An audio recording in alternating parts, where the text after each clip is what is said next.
Jhargram creator মিটআপে গিয়ে যে এত এনজয় হবে আর সব ক্রিয়েটার গুলোর সঙ্গে দেখা হয়ে যাবে আগে কখনো ভাবিনি। বলতে গেলে এই স্পেশাল দিনটা আমাদের সবার কাছে মনে স্মৃতি হয়ে থাকবে। আমি তো দেখা হয়ে গেছিল আমার তোমার সবার প্রিয় সুদীপ দা, তপন দা আর শঙ্কর দার সঙ্গে।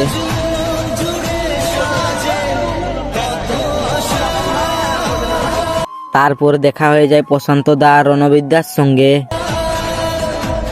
দেশের বাইরে গিয়ে বাপুনদার সঙ্গে দেখা করে চলে গেলি ভাস্কর দা আর মিন্টু দার সঙ্গে দেখা করার জন্য। ফাইনালি ভাস্কর দা আর মিন্টু দার সঙ্গেও দেখা হয়ে গেল।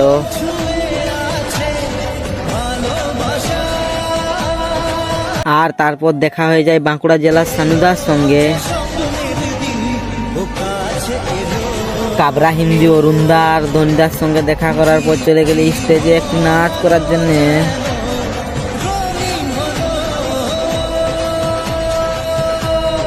আর যদি এই ভিডিওটা ভালো লেগে থাকে তোমাদের, তাহলে লাইক কমেন্ট শেয়ার করে দিবে।